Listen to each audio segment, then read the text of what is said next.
tous et à toutes.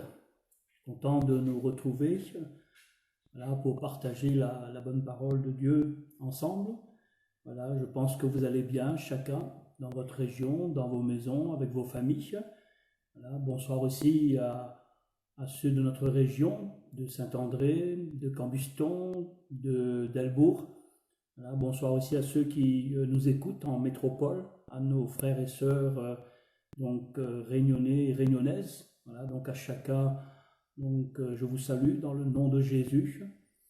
Voilà, je pense que dans cette période où nous avons ce privilège d'apporter la parole de Dieu, voilà, tous les soirs, du lundi au vendredi, alors je pense que dans ces moments, faisons-nous du bien, hein, fortifiez-vous chez vous, en lisant la parole, en priant le Seigneur. Et concernant la prière, n'oublions pas par rapport à l'actualité, donc de prier pour nos pays, de prier pour notre gouvernement, de prier pour le corps médical. Voilà. Prions aussi pour nos frères et sœurs qui ont été atteints dans certaines régions, telles que la métropole. Prions pour nos aînés, prions pour nos familles. Hein. Donc prions aussi pour que pour le 11 mai, pour que voilà, nous puissions donc aller vers une porte de sortie agréable, permettra de nous réunir, si ce n'est pas en grand nombre, en petit nombre. Voilà, prions pour que tout cela se passe bien. Voilà, je salue aussi nos frères et pasteurs, voilà, collègues pasteurs dans toute l'île. Voilà, je salue ceux de l'Est. Voilà, que Dieu vous bénisse ensemble. Donc, dans cette soirée, voilà, nous voulons vraiment que la grâce de Dieu soit le partage encore de chacun. Voilà, pour nous, ça va. Pour Sylvie et moi-même, voilà, donc nous continuons de prier, voilà, pour tous ceux et celles qui sont dans le besoin. Voilà, nous avons des frères et sœurs qui réclament la grâce de Dieu. Je ne citerai pas de nom, mais pensons à eux dans leurs difficultés, dans leur santé qui a besoin d'être renouvelée. Pour ceux qui sont atteints de maladies, ceux qui sont devant des décisions par rapport à des opérations. Voilà, je prie pour que Dieu les bénisse. Voilà, que Dieu les bénisse. Alors ce soir, j'aimerais prier un moment, voilà, déjà prier le Seigneur pour que Dieu nous bénisse dans le bon partage de la parole de Dieu et que vous allez vous faire encore du bien et que pour les autres soirées à venir, vous allez vous faire du bien.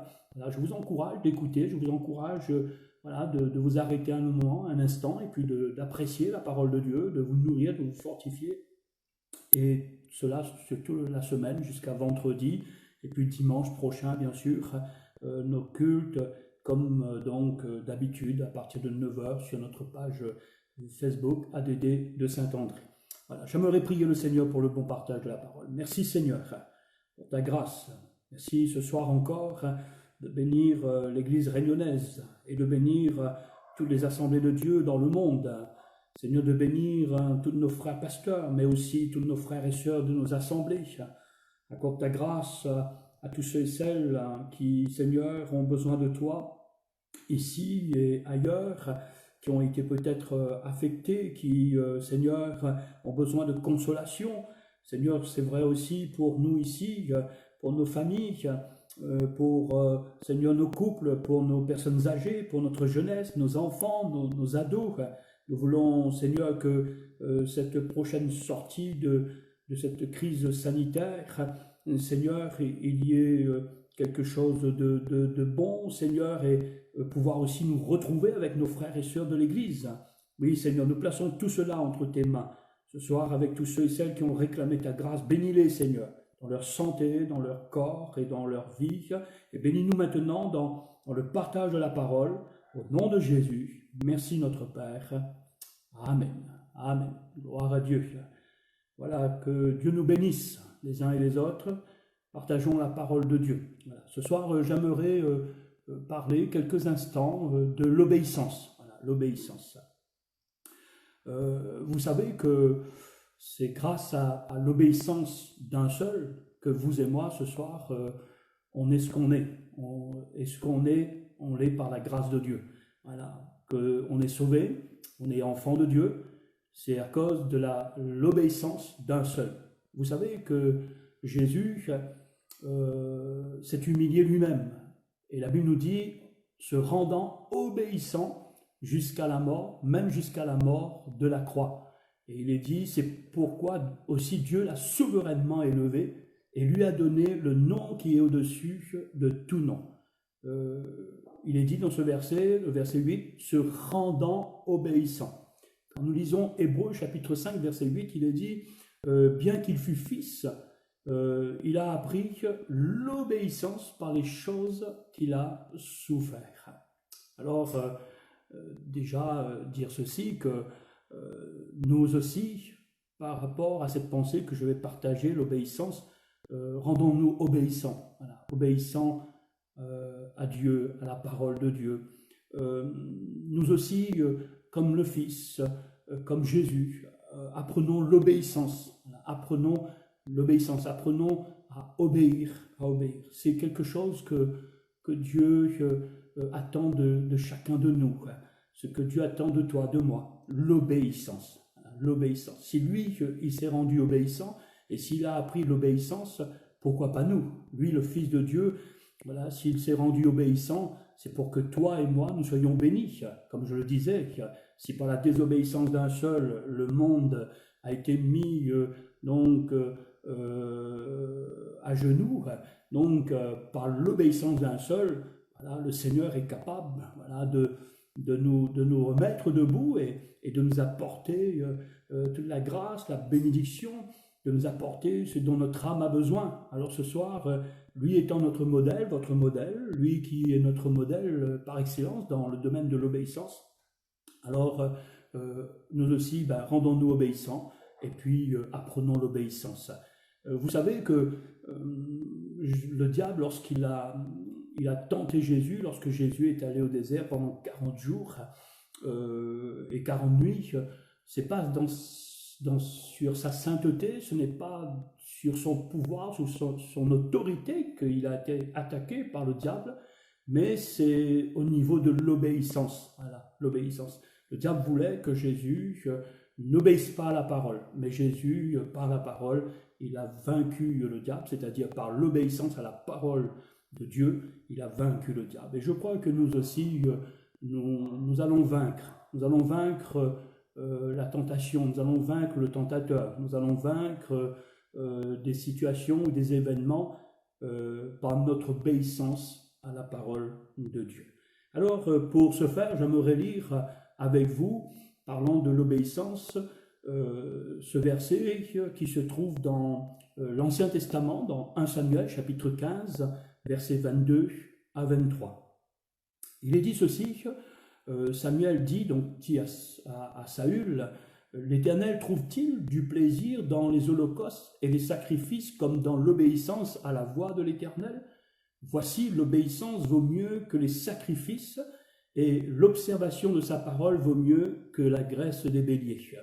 Car la désobéissance est aussi coupable que la divination, et la résistance ne l'est pas moins que l'idolâtrie et les téraphins. Puisque tu as rejeté la parole de l'Éternel, Samuel va dire à Saül, comme roi. Voilà donc ce verset pour introduire la pensée, l'obéissance. À partir de ce texte, ce que nous pouvons déjà relever, c'est que semblerait que le sacrifice pour Saül était plus que l'obéissance. Plus que l'obéissance. Et Samuel va dire à Saül, mais l'Éternel prend-il plaisir aux holocaustes et aux sacrifices comme à ceux qu'on écoute donc la voix de l'Éternel? Je crois que Saül avait vraiment un problème, et son problème c'était l'obéissance. Il n'arrivait pas à obéir à Dieu. Il ne voulait pas obéir à la parole de Dieu. Il voulait faire qu'à sa tête. Il voulait offrir les sacrifices. Il a même pris la place de Samuel un jour pour offrir le sacrifice. Voilà. Il avait vraiment un problème dans le domaine de l'obéissance.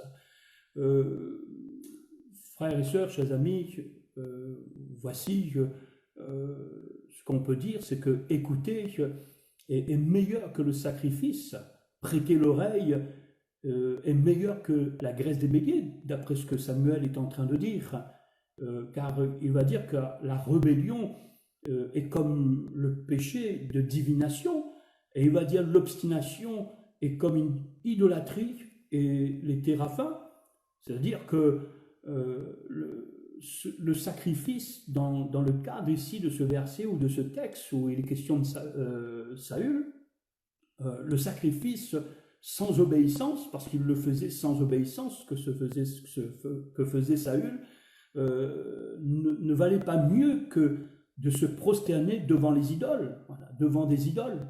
C'est-à-dire que si quelqu'un accomplissait un sacrifice, mais le faisait dans la désobéissance, il était semblable à quelqu'un qui se prosternait devant les idoles. Voilà. Pour Dieu, il n'y avait pas de meilleur ou de distinction, c'est pareil, c'est pareil, voilà, c'est pareil.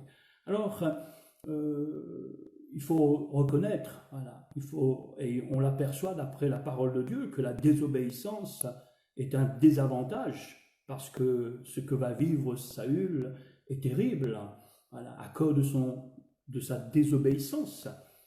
Ici, dans ce texte et dans ce verset que nous avons introduit la pensée parlant de l'obéissance, Saül fut rejeté. Nous l'avons lu, il a dit que l'Éternel te rejette comme roi. Donc Saül fut rejeté.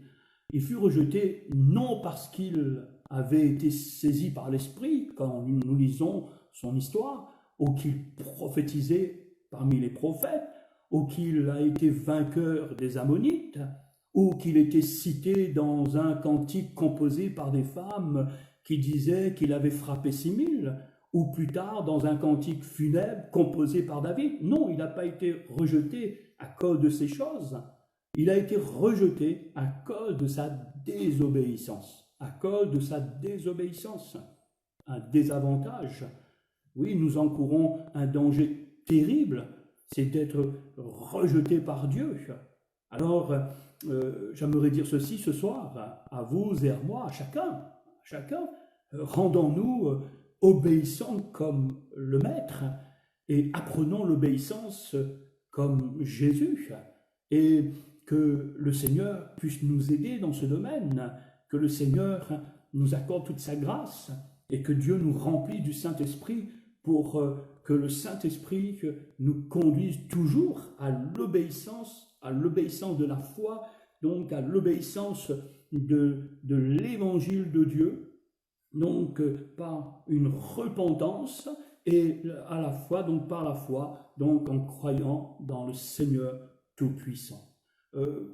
J'aimerais poursuivre la pensée, frères et sœurs et chers amis, que Dieu n'est pas impressionné par le service que nous rendons, loin de là. Dieu n'est pas impressionné par le service que nous rendons. Dieu n'était pas impressionné par les actes de bravoure de Saül lorsqu'il a vaincu les Ammonites, et bien aussi lorsqu'il a prophétisé. Dieu n'est pas impressionné par les œuvres que nous accomplissons ou par nos capacités de nous tenir devant une foule ou de tous les talents ou dons que nous possédons ou de ce que nous pouvons faire ou pas faire. Non, ce qui impressionne Dieu, c'est notre obéissance. C'est notre obéissance. Je crois que c'est ce que Dieu recherche. Voilà. C'est ce que Dieu veut pour vous et pour moi. Avant donc de faire ceci ou cela, et si nous le faisons, nous devons être conscients que ce que nous faisons pour Dieu, nous devons le faire dans l'obéissance. Ce qui a rendu Jésus agréable à son Père. Et ce qui nous rendra agréable à Dieu, c'est l'obéissance. Vous savez que Israël, à une période de son histoire, pensait que Dieu était impressionné par ses pratiques religieuses, par l'extérieur. Leurs pratiques religieuses s'exprimaient par la récitation de confessions de foi apprises par cœur. Mais cela n'impressionnait pas Dieu, au point même que Dieu va faire un reproche. Selon Ésaïe chapitre 29, verset 13, le Seigneur va dire ceci.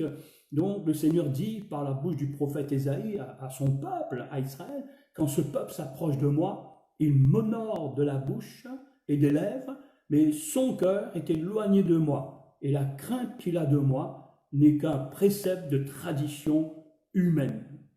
De tradition humaine. Dieu n'est pas impressionné. Voilà. Dieu n'est pas impressionné par ce que nous faisons ou par ce que nous accomplissons. Dieu n'est pas impressionné que même quand on n'est plus obéissant et on continue de vivre comme si les choses allaient bien ou comme si rien n'était. On peut continuer d'offrir des sacrifices, on peut continuer d'adorer, on peut continuer de servir, on peut continuer. Mais si nous le faisons dans la désobéissance, nous n'allons pas impressionner Dieu. Ce qui impressionne Dieu, c'est que quand notre cœur obéisse à sa parole. Voilà ce qui impressionne Dieu. C'est ce qui impressionne Dieu. Est-ce que tu veux impressionner Dieu? Voilà. C'est pas dans tout ce que tu vas donner ou faire, où tu vas amplifier encore toutes tes œuvres, donc voir plus et donner plus qui va impressionner Dieu. Si tu veux impressionner Dieu, commence à obéir à sa parole. Commence et continue d'obéir à sa parole. Alors c'est là que tu vas impressionner Dieu. C'est là que nous allons impressionner Dieu. Alors c'est dans l'obéissance que Dieu nous connaît et nous reconnaît. Voilà. C'est dans l'obéissance que Dieu nous connaît et nous reconnaît. Un premier point que j'aimerais donc souligner. Voilà. Donc c'est dans l'obéissance que Dieu nous connaît et nous reconnaît. N'est-ce pas ce que Jésus enseignait? Lorsqu'on lit dans Matthieu chapitre 7 et au verset 21, il est dit « Ceux qui me disent « Seigneur, Seigneur » n'entreront pas tous dans le royaume des cieux, mais celui-là seul qui fait la volonté de mon Père, qui est dans les cieux, dans les cieux. » Écoutez bien ce que Jésus dit, mais celui-là seul qui fait la volonté de mon Père qui est dans les cieux, c'est-à-dire celui qui obéit à ma parole, à ma volonté, à ce que moi je veux et je désire. Donc Jésus dit, celui-là seul, voilà, qui fait la volonté de mon Père, voilà, qui est dans les cieux. C'est lui qui rentrera donc dans le royaume des cieux. Ce ne sont pas ceux qui disent Seigneur. Oui, beaucoup disent Seigneur, Seigneur, mais leur vie n'est pas conforme à la parole. Ils ne vivent pas dans l'obéissance à la parole de Dieu. Donc, oui, l'obéissance permet à Dieu de nous connaître, de nous reconnaître, parce qu'il dira, plusieurs me diront, en ce jour-là, Seigneur, Seigneur, n'avons-nous pas prophétisé par ton nom? N'avons-nous pas chassé des démons par ton nom? Et n'avons-nous pas fait beaucoup de miracles par ton nom? Alors, je leur dirai ouvertement, c'est Jésus qui dira ouvertement, je ne vous ai jamais connu. Retirez-vous de moi, vous qui commettez l'iniquité. C'est-à-dire des hommes, des personnes qui, comme Saül, n'avaient que faire de la parole. Pour eux, c'était d'accomplir des miracles, c'était de prophétiser, c'était de chasser les démons. Parfois, on met donc toute notre énergie et on recherche et on dit Seigneur, donne-moi à prophétiser davantage, donne-moi à chasser les démons, donne-moi cette capacité, ce pouvoir, cette autorité de faire beaucoup de miracles. Oui, je pense qu'il faut prier, bien sûr, et il faut que toutes ces choses au milieu de nous s'exercent encore. Mais je crois que l'une de nos prières, et je crois que c'est la priorité parmi les priorités, c'est de dire Seigneur, aide-nous à obéir à ta parole. Aide-nous à obéir à ta parole. Parce que ici, ce ne sont pas les prophéties pour avoir chassé les démons ou pour avoir accompli beaucoup de miracles qui assuraient ces hommes d'entrer dans le royaume des cieux. Non, c'est l'obéissance à la parole qui nous donne accès au royaume de Dieu, au royaume de Dieu. Et aussi d'être reconnu. Il est dit, je ne vous ai jamais connu. Retirez-vous de moi. L'obéissance a l'avantage par rapport à la désobéissance qui nous désavantage. Saül fut rejeté. Mais quand nous sommes obéissants, alors nous sommes connus et reconnus de Dieu. Et ce qui va impressionner Dieu, c'est notre obéissance. Bien sûr, à notre obéissance se joindra toutes ces bénédictions, la possibilité de prophétiser, la possibilité de chasser les démons, la possibilité d'accomplir des miracles. C'est le Seigneur qui le fera à travers d'une vie d'obéissance à la parole de Dieu dans le nom de Jésus. C'est dans l'obéissance à sa parole que nous sommes aussi en sécurité. C'est dans l'obéissance à sa parole que Dieu nous connaît ou nous reconnaît, mais c'est aussi dans l'obéissance à sa parole que nous sommes en sécurité, protégés. C'est ce que nous lisons dans la deuxième partie de ce texte, Matthieu chapitre 7. Donc nous avons fait la lecture au verset 21 et là nous reprenons la lecture au verset 24 où il est dit, c'est pourquoi quiconque entend ces paroles que je dis et les met en pratique, c'est-à-dire qui obéit à la parole. À l'obéissance s'ajoute donc la pratique.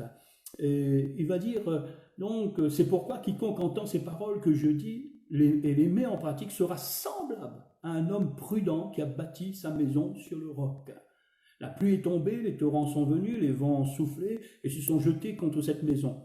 Et elle n'est point tombée parce qu'elle était fondée sur le roc. Voilà l'obéissance à la parole de Dieu. Donc, nous sommes donc en sécurité. Parce que quand nous obéissons à la parole, nous bâtissons selon la parole. Quand nous obéissons à la parole, alors nous faisons que, donc, ainsi solidifier notre vie chrétienne. Nous faisons qu'édifier notre vie chrétienne. La vie chrétienne ne s'édifie pas par la désobéissance. Au contraire, je crois qu'il y a un grand risque pour ceux qui croient qu'ayant une Bible chez soi ou entre ses mains ou en venant seulement à l'église, on va s'édifier. Je pense que s'édifier, c'est lorsque on obéit à la parole. Se fortifier, c'est lorsqu'on obéit à la parole. Oui, on bâtit sa vie chrétienne. On bâtit sa vie chrétienne sur la parole, sur le roc qui est Jésus. Et ça nous offre une sécurité. Voilà. Moi, je crois que l'obéissance, quelqu'un qui obéit, il est en sécurité. Il a une sécurité. C'est que quoi advienne, donc le Seigneur sera là pour le garder, pour le protéger. Il aura la protection de Dieu. Il est bien dit, la pluie est tombée, les torrents sont venus, les vents ont soufflé, se sont jetés contre cette maison, et elle n'est point tombée parce qu'elle était fondée sur le roc. Voilà l'avantage de l'obéissance. C'est que même dans l'épreuve, voilà, l'épreuve mettra en évidence notre obéissance à Dieu. Et on verra vraiment que l'obéissance a apporté à notre vie de la solidité, de la résistance. Elle nous offre une sécurité dans les jours mauvais, dans les jours de tempête, dans les jours d'épreuve. Voilà, dans les jours d'épreuve.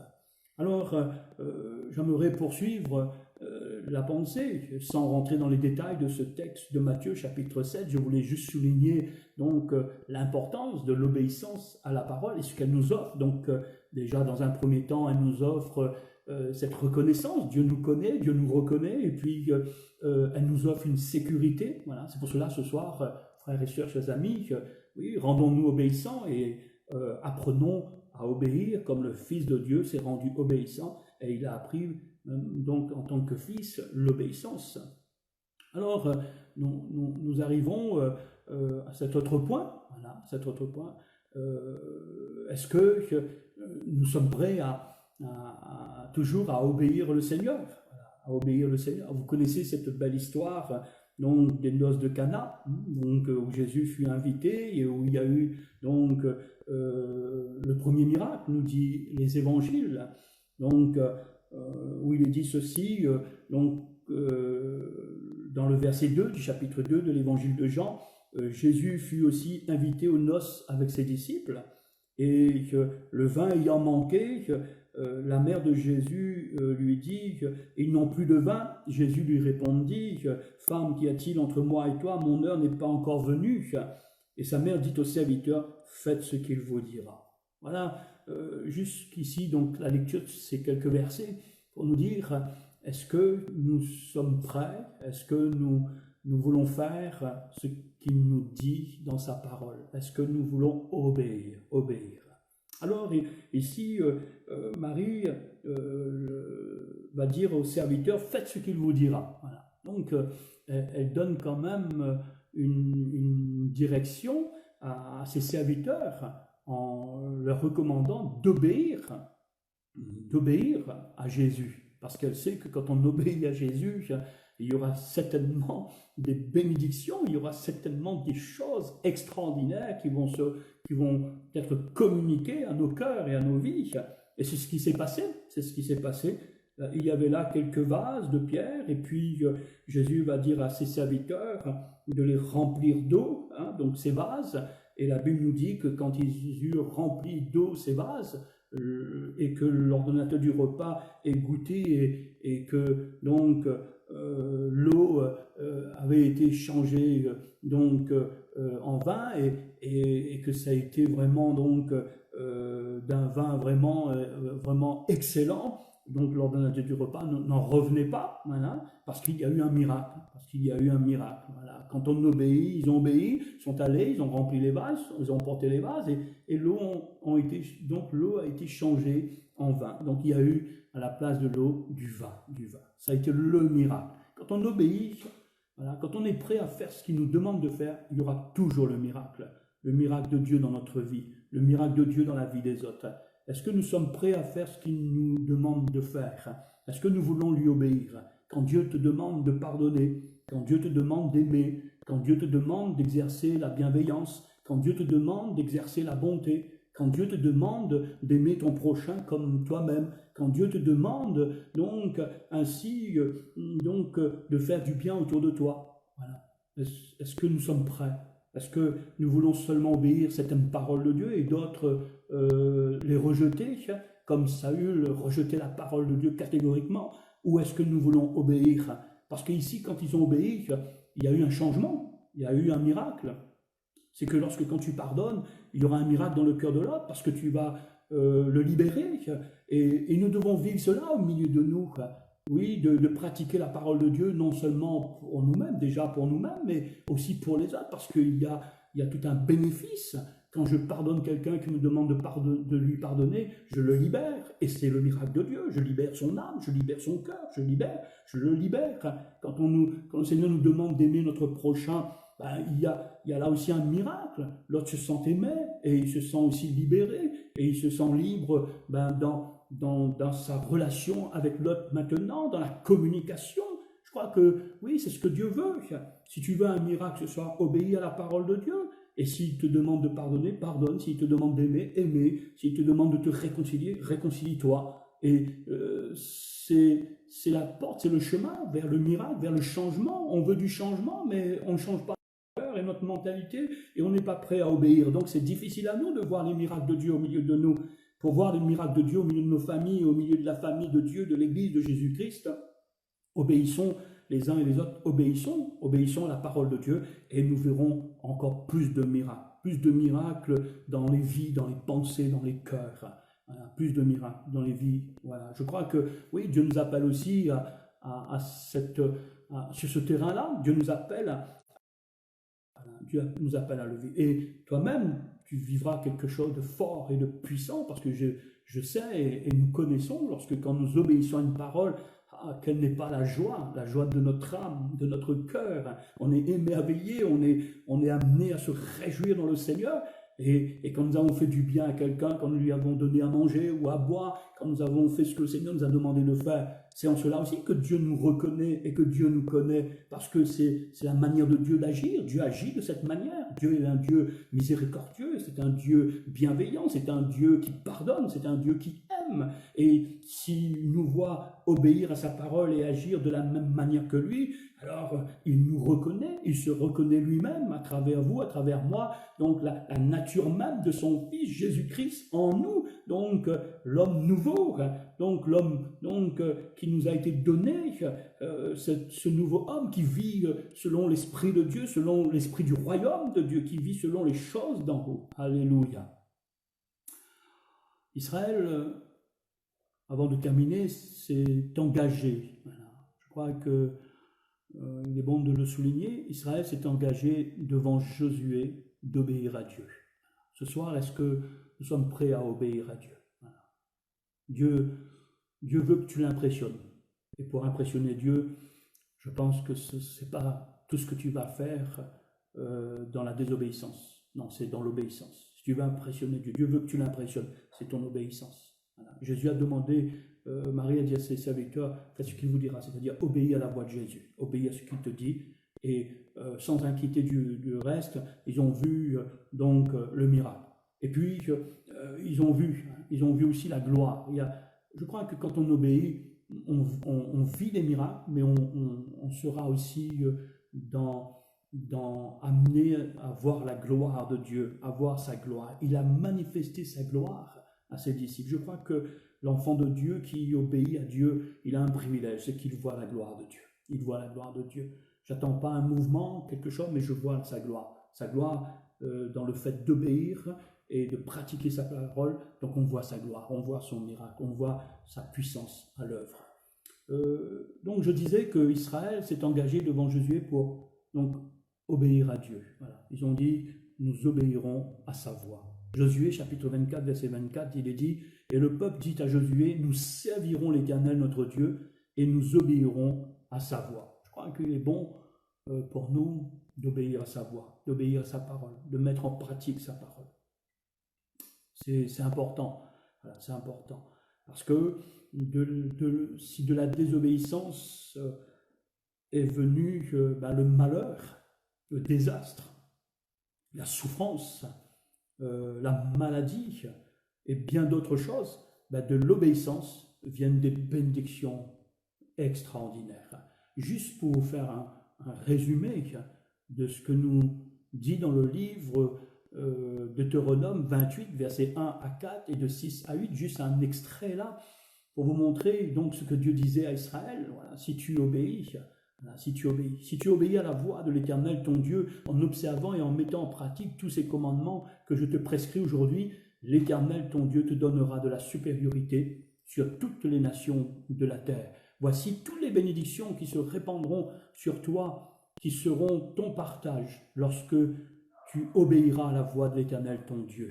Tu seras béni dans ta ville, tu seras béni dans les champs, le fruit de tes entrailles, le fruit de ton sol, le fruit de tes troupeaux, les portées de ton gros et de ton menu bétail, toutes ces choses seront bénies. Tu seras béni à ton arrivée, tu seras béni à ton départ. L'Éternel te donnera la victoire sur tes ennemis qui s'élèveront contre toi. Ils sortiront contre toi par un seul chemin et ils s'enfuiront devant toi par 7 chemins. L'Éternel ordonnera à la bénédiction d'être avec toi dans tes greniers et dans tes entreprises.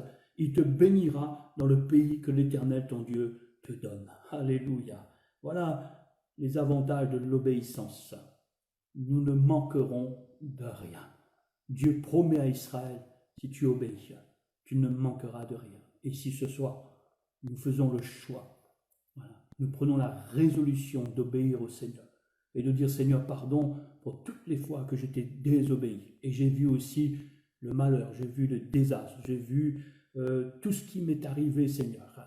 Mais je te demande pardon, je confesse ma désobéissance, mais je prends la résolution de t'obéir, comme l'Israël, devant Josué, qui a dit que nous obéirons à la voix de l'Éternel.